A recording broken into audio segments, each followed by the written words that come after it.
Hey, and welcome, Miss Kira Speaks. All right, guys, do me a favor and please watch this video till the end. Subscribe if you haven't already and turn on those notifications. We are here for another episode of BMF Season 2, Episode 3, Devil's Night. Now, as soon as I call this the family season, they're going to change the title on your girl. So, we got to open with a quote from Terry, and it's Devil's Night, which is the night before Halloween. It started as just innocent pranks, but by the 70s, they say it got worse, and it was dubbed Devil's Night.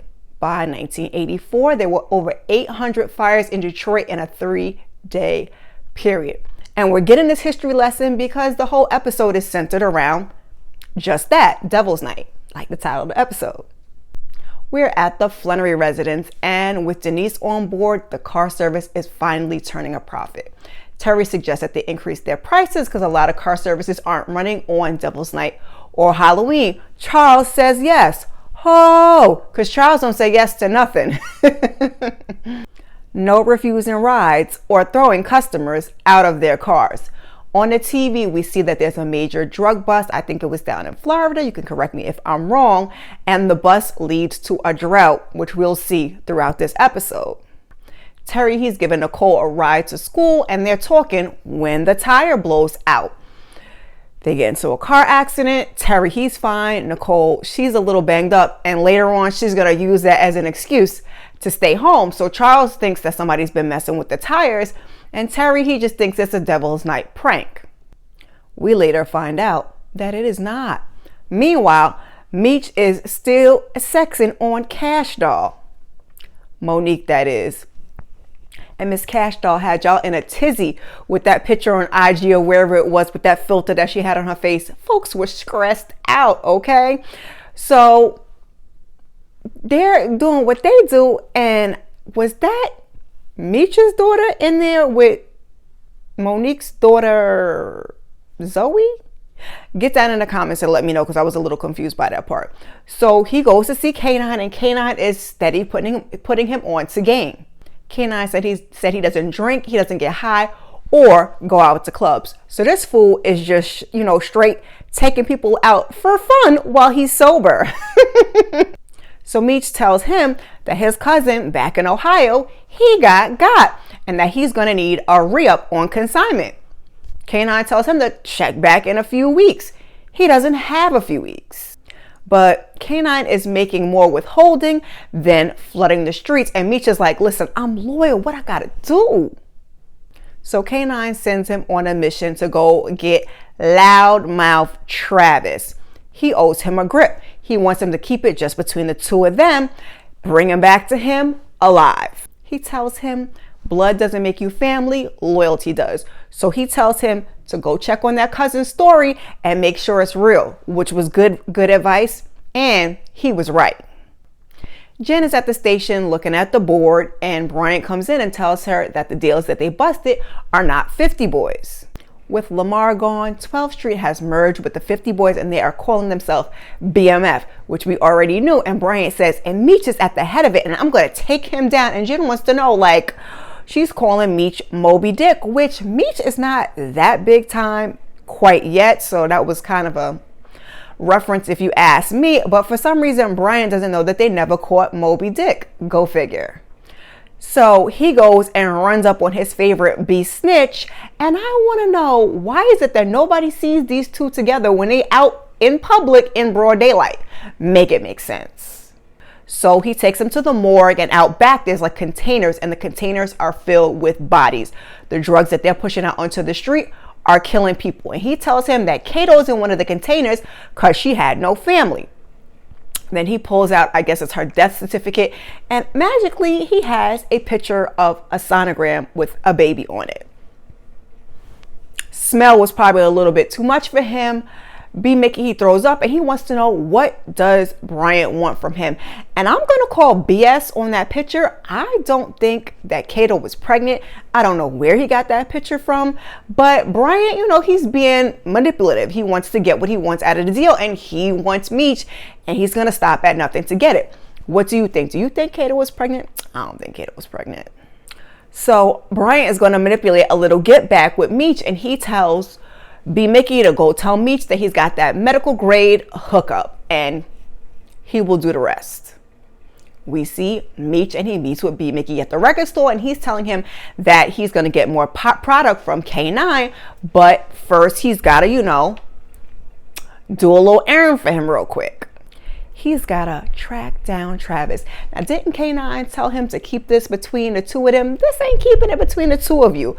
And Meech remembers that he had this tattoo on his hand, so he's going to follow up later and go check the tattoo parlors, which he later does, and gets Travis's address from there. While all this is going on, somebody comes in and tells him that Terry and Nicole got in some accident, so he goes and runs over the house to check on them. That's when we find out that Nicole was playing hurt. But let's go on over to Terry, because he's going to visit Markeisha at the bank. And is it the bank?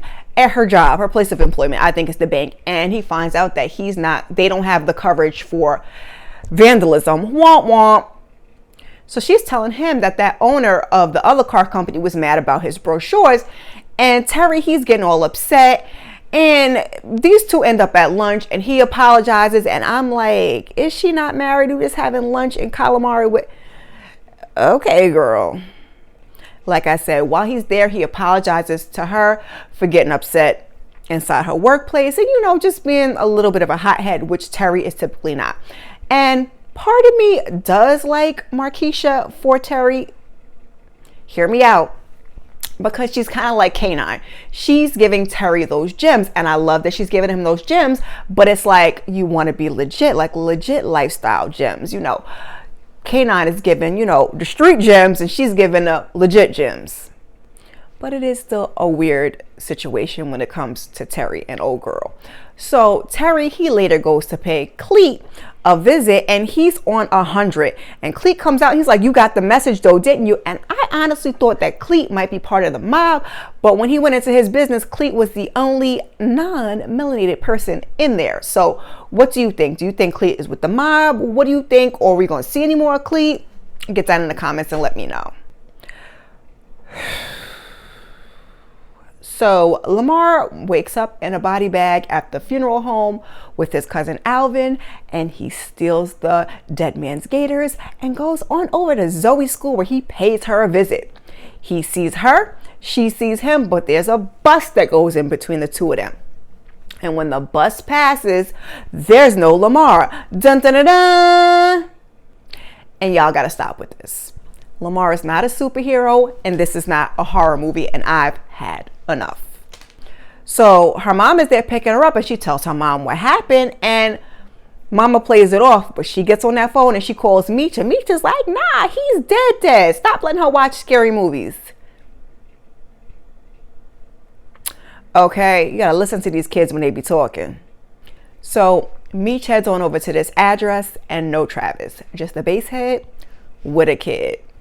If you give me a hit, I'll tell you what you want to know. You know the rest. Later, B Mickey comes through with that product and a Happy Meal for the little girl, and Meechy gets the info, but we find out that this is Grace, his old babysitter. She smokes, and she asks him, who are you to judge? You're addicted too. We all have choices to make. I can live and die with mine. Can you? Can you, Grace? Because I don't know. And Meech, he does love the kids. He loves his community just a little bit too, even though he's messing it up. And I honestly thought when he left that he might take the little girl with him, but he did not. So let's head on over to the church, and Lucille, she's there, she's enjoying the music, and Charles is playing the guitar, and while she's, got the spirit, Charles is hella disrespectful with this guitar all in the lady's face. She playing the guitar, Charles playing the guitar. And at first, I thought it was Mabel, but y'all gonna have to get down in the comments and let me know that one. I don't know who this lady was, but Charles was straight disrespectful. So after the service, Lucille goes to talk to Pastor Snoop with this horrible wig, and she says that she's having doubts about her marriage, that they're arguing and that there's a lack of intimacy, and she wasn't quite honest about her part in that. As she continues, and she tells this man that she found an adult magazine in his music sheets.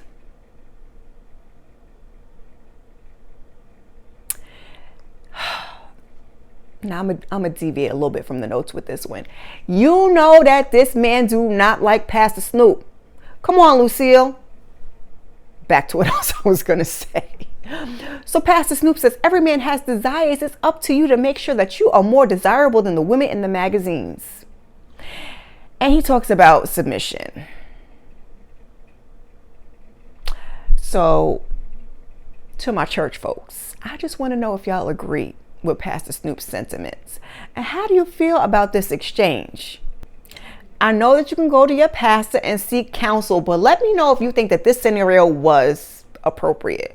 Later, Pastor approaches Charles and tells him that Lucille informed him that things aren't prosperous in their marital bed. Pastor, you couldn't have said that no better than that. And I mean, just out in the middle of, for any of the congregation to hear, you want to take him back in the office, although she did the same thing. And I wasn't with it then. So he said he's there to listen and counsel. You say one more word, I'll break your narrow ass, Charles tells him. Pride comes before the fall, Pastor Snoop tells him. You've been warned, Charles says, and he storms on out the door. So later, they're supposed to be carving pumpkins, and Charles is like, he got to go to Mabel's to fix the fan. What about our walls, Charles? That's what Lucille said, and I was like, because my mind went somewhere else, but she was talking about the rickety walls in the background and not, those walls.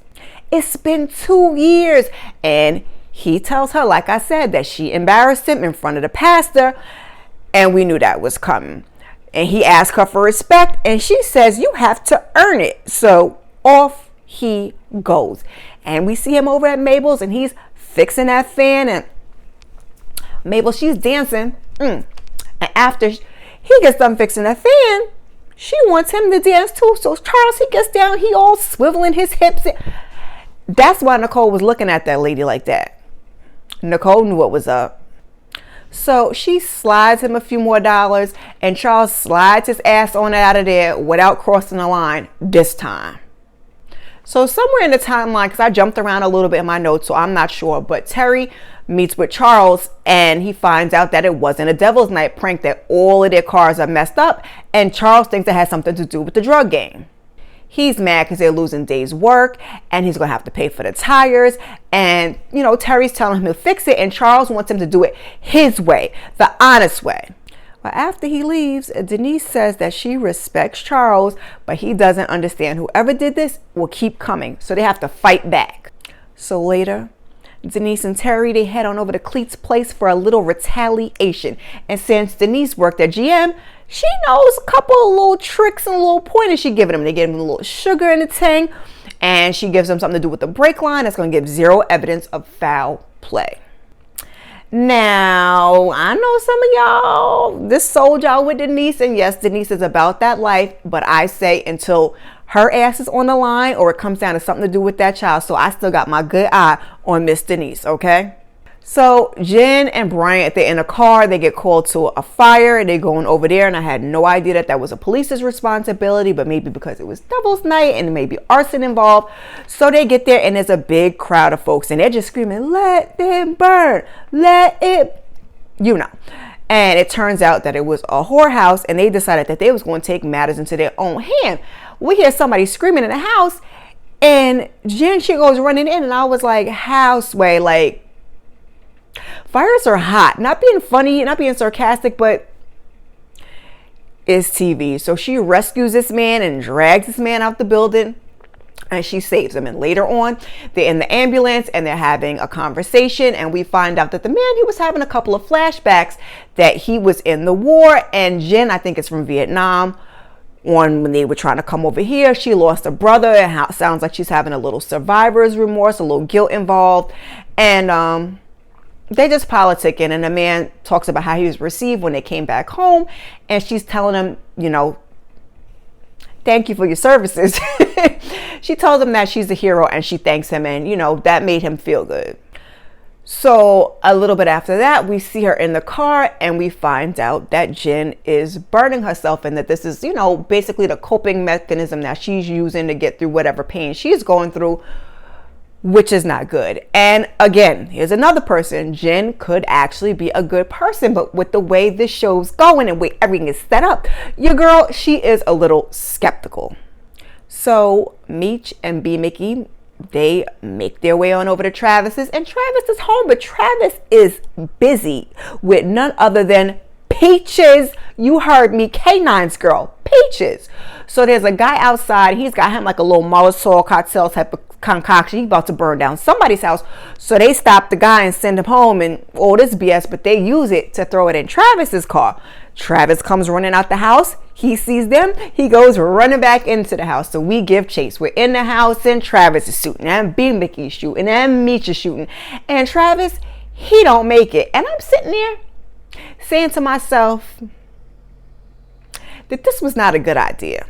Perhaps y'all should have got this man in his sleep, because K9 told you he wanted this man alive, and he's shooting, and y'all shooting to...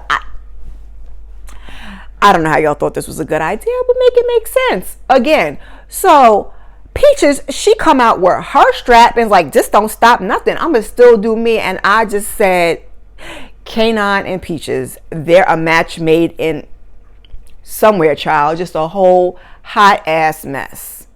Like I said, the whole thing was not well thought out. And I've heard some speculation about who it was that landed that fatal blow that took Travis out. Get that in the comments and let me know, who do you think? Was it Meech or was it B Mickey? Me personally, I think watching it 2-3 times that it was Meech, but you let me know what you think. So they go and they bring Travis to K9, and Meech gives it up that Peaches was there. And he calls her a trick, but it don't sound like he plans to leave his exotic translating. And I said, is this what this man does for fun? He just shoot up Peach's side dudes, but child, anywhere. So he says he wanted him alive, and so he wanted to do it for himself. So no product for him, and he tells him, and clean it up. Meech is trying to explain that he was shooting at me, but K9, he doesn't want to hear all that. So Meech tells B Mickey to go ahead and make that call for the medical grade connect. Yikes. So they cut or burn cleats, brake lines, and he's all swerving on, all over the road. And when he finally comes to a stop, they bust them windows and they drag him out the car and they whoop that ass. It's Terry and Meech, by the way. I don't know who else was with him. It could have been B Mickey. I'm not too sure. And I was just like, And they, Terry's basically like, if I got to come back again, you're going to be in a body bag. So here's another contention in the timeline, because Terry, he goes over to the bank to see Markeisha. And it sounds like this was after they jumped the man. So maybe he went there, and it doesn't even matter. Anyway, he pulls up on Keisha and tells her that no one will mess with his business again, and she won't look at him. So when she finally does, he sees she got, old shiner. Turns out, boom, hit her. And he's like, he's gonna pay. And she's like, oh, come on, that's the husband and the father of my child. Where is her child? We have not seen a child. It doesn't matter. Anyway, he's like, if you were my woman, and he gets into all of that, and they kiss. And then she's got to go, and she does. And I said, Lala got Terry ready to risk it all, y'all. Meanwhile, Monique and Zoe, they're playing a game, and the phone rings. She picks up the phone. Hello, hello. Nobody's there. And then all of a sudden, a car speeds off outside. So when she opens the door, isn't that the candy that Daddy used to give you? Child, I'm stumbling over my words. Isn't that the candy that Daddy used to give you? And she closes the door, and I said, Mo got that wop. She got him leaving Cadbury eggs and whatnot. So she calls Meech to give him the heads up. But Meech done left his big old brick of a cell phone in the car while he's outside politicking in front of the store with with Terry and B Mickey. So they're talking business, and Meech is telling Terry, oh, B Mick got that medical grade hookup. And the look that Terry gave, Terry was like, if I can find a picture, I'm gonna put it on the screen. He knew what was up, and I need Meech to go ahead and open his eyes and think about this one, Meech. How all of a sudden B Mickey got a medical grade plug? Like how, Sway? How? When? What has B Mickey done other than be absent half the time? So Roland tells Meech that cousin James in Ohio bought him a new car, but he got robbed though, right? Turns out K9 knew what the heck he was talking about. And so Meech turns to B Mickey, is like, at least I got you. And now they're about to head out to go meet this plug. Meech is in the back car, B Mickey's in the front, and B Mickey, he freezes, like he is getting a conscious all of a sudden. So he hops out and goes to the payphone to make a call. Meanwhile, Bryant is lurking from across the street. Lamar pulls up in a Jeep that he got from a Lord knows where and starts to shooting, and then he drives off. And Bryant and Jen, they roll up because, like I said, it's just across the way. And Bryant is yelling at Meech. And I'm like, why did y'all not chase Lamar? He just got shot at. Why would you not chase the... But Bryant, he got one-track mind. So he's yelling at Meech to get on the ground, and Jen has to tell him he needs a hospital. So Jen tells them to get in the car, and they'll give him an escort. And that's what they do, and that's how the episode ends. Get that in the comments and let me know how you guys like the episode. Now, what I would like to know, what your girl would like to know is, what is Bryant's issue with Meech? Weren't you just taking payouts from him? Oh, does that have something to do with your partner? Come on now, because you ain't even like that partner. You ain't even like him. Stop. K9 is a hot mess. I'm so tired of the Lamar angle and storyline, and I don't know where they're going with that. He's just rolling around, causing mischief all around. And I want to know, what's BMF going to do now that Meech is down? Put your thoughts down in the comment section, or just let me know you stopped by, and join me back here for episode 4. Peace.